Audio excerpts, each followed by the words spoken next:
So here's another one of my unboxing classics videos.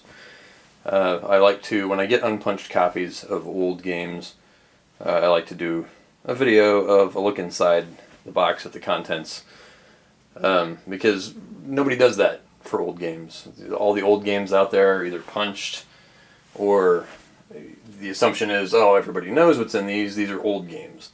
So you see all these unboxing videos of new release games, but nobody really documents what's in the box for old games.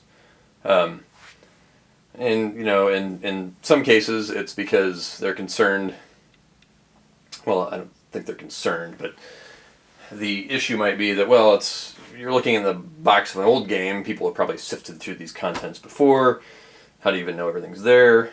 Well, the purchases that I've made, I've always verified that all the pieces are there, usually before I buy it. If it's even unpunched copies that say everything's there, you always do an inventory of the contents once you get the game. And Board Game Geek or places like that usually have inventory lists for some of these old games, so that you know when you get it, you can pull the list out and make sure that all the pieces and parts of the games that you've bought are there. The game here today is Merchant of Venus. This is the old Avalon Hill version. Fantasy Flight Games did a reprint of this, which included new rules for it, but also had the original rules in the game, as well as the original board. Fantasy Flight, for the reprint and the new rules, made modifications to the board, but they backprinted the board with the old map on it, although using new artwork. They did not use the old artwork from the original board, which I think was Charlie Kibler, who's done a lot of wargame artwork and stuff over the years, a lot of different maps and things like that. So he did the map for the Merchant of Venus board. I ended up getting this version of the game, which was a little bit more expensive than what you would pay for the Fantasy Flight reprint. I think the Fantasy Flight reprint is like $40. I got this for $60 in a Board Game Geek auction, so it was a pretty decent pickup for an unpunched copy of a out-of-print game that a lot of people look at as a classic. I know before Fantasy Flight had done their reprint, people, to avoid paying exorbitant prices for this game on eBay or elsewhere, had created print-and-play versions of this, or, modded versions of where people had created their own counters and boards and stuff. But I was able to find a copy that I wanted to get, just to sort of add this game to my collection. I like collecting some of these old Avalon Hill games, particularly some of the ones that are viewed a lot as classics, and a lot of which I haven't actually played before. So it's kind of fun to be able to rediscover these quote-unquote classic games for the first time, even though I was a teenager or an adolescent around the time most of these games came out, which would have been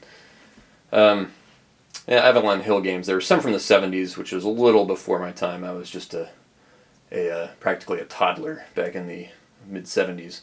But through the 80s was sort of my formative years growing up. I went to high school in 1990, so these games were right at the peak of sort of my gaming period, where I had all the free time of a adolescent who did not yet have a job.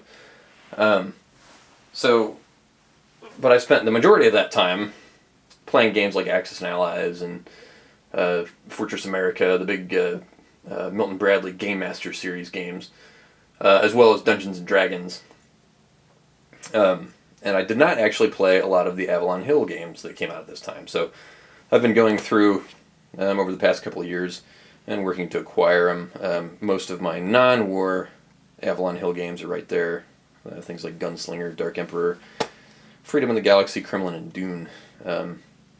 Which Dune was one that I was one of those that you can find exorbitant prices on, but I was fortunate to find through Amazon, of all places, a used copy for $15 that was in really good shape. The box had 3 blown corners, which were easily fixed, and so now it's practically like new, which is just one of those lucky things. You just see it and think, well, for $15, why not? I'll just pay $15, and if I get a box full of parts or confetti or who knows what, I'm only out $15. Turned out to have paid off to a very nice copy of Dune. But back to Merchant of Venus. We'll take a look in the box here. The artwork, kind of, it's unique. I mean, everybody remembers the giant googly-eyed alien thing wearing the bathrobe there. And then the sort of crappy artwork on the pirate guy who's holding up Lord knows what there. It looks like he's got his probe with him and a bottle of something or other, with some little creature holding up the apparently priceless cloak or something that he's wanting to trade with the googly-eyed alien. Anyway, kind of a horrible cover in terms of artwork, but in a way sort of iconic, because partly because of its badness and partly because of the colors and the freaky alien and things like that. Kind of just fun artwork. I do like the font on the Merchant of Venus title. That's probably a font I haven't seen anywhere else in any other game except this one. Back of the box of games from this era. Typical Avalon Hill. You've got your complexity versus solitaire suitability chart, which is graces war games to this day. And then some counter samples, and then fairly boring text with a little picture of the map on there. This, of course, was back in the era when people actually bought games in stores and might have picked this up off the shelf of a KB Toys or Toys and Hobby or a Sears. Two places that, well, I don't even know if KB exists anymore, and Sears is on its road to extinction. Neither place sells any kind of board games anymore, not even mainstream board games, let alone something obscure and war game related like Avalon Hill games of the era. But this was the era when war game publishers were fairly large. I wouldn't say they were large businesses, but small to medium-sized businesses that could actually print many, many thousands of copies of games and distribute them to retailers across the country. Now, you're lucky if publishers are probably printing anywhere from 2,000 to 5,000 copies of games. And a 5,000 copy game would be something like Twilight Struggle, which is a huge seller for GMT.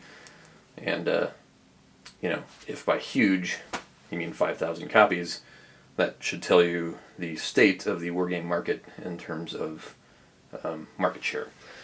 So, inside the box of and this is a standard bookcase size Avalon Hill box, you've got the rules, which are fairly short. Games of this era, but a lot of the Avalon Hill rules were not particularly long. This is 16 pages, and that's actually not even all the rules. There's like some background type information in here. The main rules only go up to half of that, page 8, and then you get into optional rules, but you can see how tiny the text is and how dense. And also, it should be pointed out how difficult it is to find things in this era of Avalon Hill rules. But you've got optional rules here, starting on page 9. Those just go for 3 pages, 2.5 pages really. They end here, and then you get into designer's notes on page 11.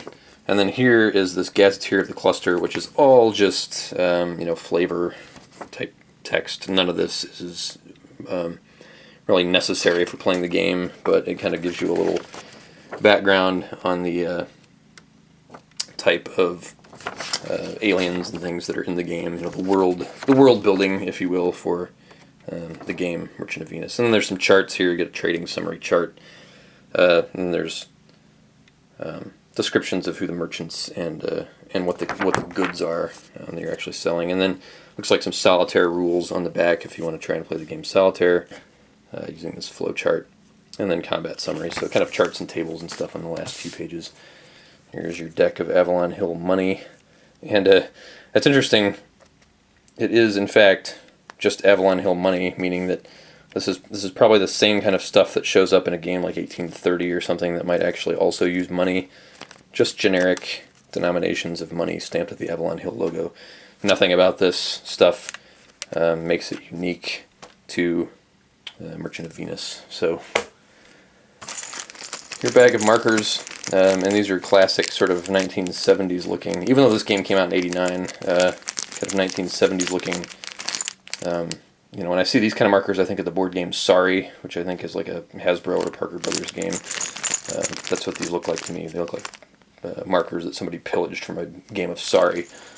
Here's quick play instructions for the game, which is just really just a fold over sheet to get people started right away, so they can then use the rules itself more as a reference. And this also looks like terrain, or what would be terrain on a space map. Mapboard effects summary, but essentially you're looking at how the spaces work and things like that, which would be kind of like terrain. Now this is where kind of some of the components sort of came apart, because these are little cards that are kind of loosely punched, or they're loosely affixed to each other and can kind of fall apart with frequent use. But these are the different ships in the game with their varying holds that can carry cargo and things like that. And so there's different colors and numbers associated with these.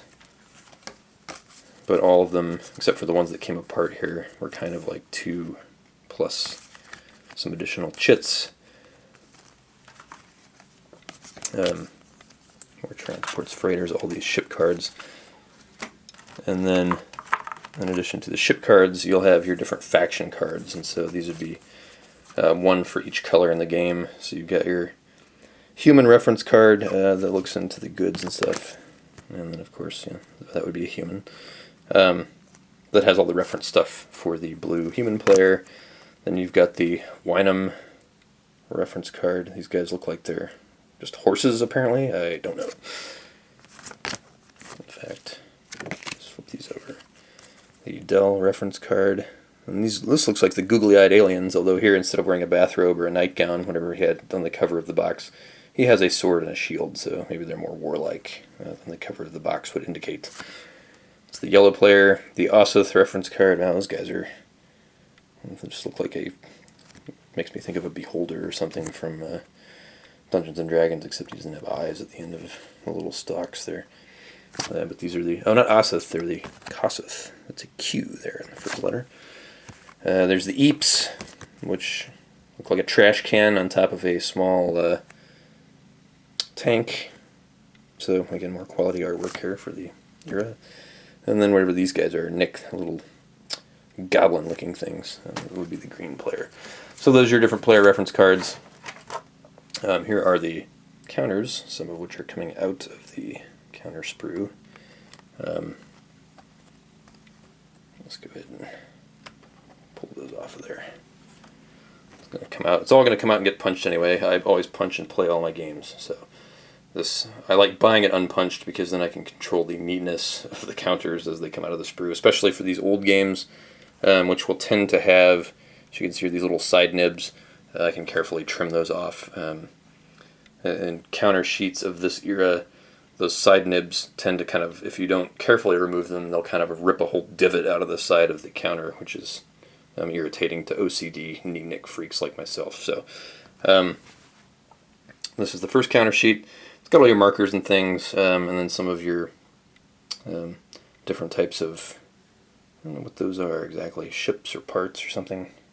Having never played the game, I don't know what all of these things are, but nonetheless, they're there on the counter sheet, which looks like there are no printing or offset printing issues on it, so always good to see that, since there won't be any writing to Avalon Hill to have them replace these counter sheets. Here's the second counter sheet, which includes just more, whoops, upside down. I guess these are printed. That's weird. There's one row printed upside down from the others. So, but again, more markers and, yeah, looks like these are all the different cargo type chits and all the different colors. Which again, I'll have to deal with little side nibs periodically throughout. And I think the rest of the box is just board, since Avalon Hill mounted all of the boards for their games, except, as far as I know, except for Siege of Jerusalem there, which has a paper map in it for an Avalon Hill game, which came out around the same time this one did, 89 or so. It was in one of those big flat Magic Realm size boxes, and second, it had a paper map in it instead of a mounted board, which was very unusual for Avalon Hill. That's something I'll probably have to look up on Board Game Geek to see which Avalon Hill games included only paper maps instead of mounted boards. Get this stuff out of the way, see if I can unfold the board here.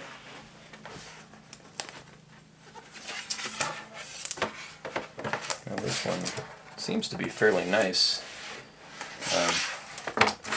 for a lot of Avalon Hill boards at the time, although it seems to have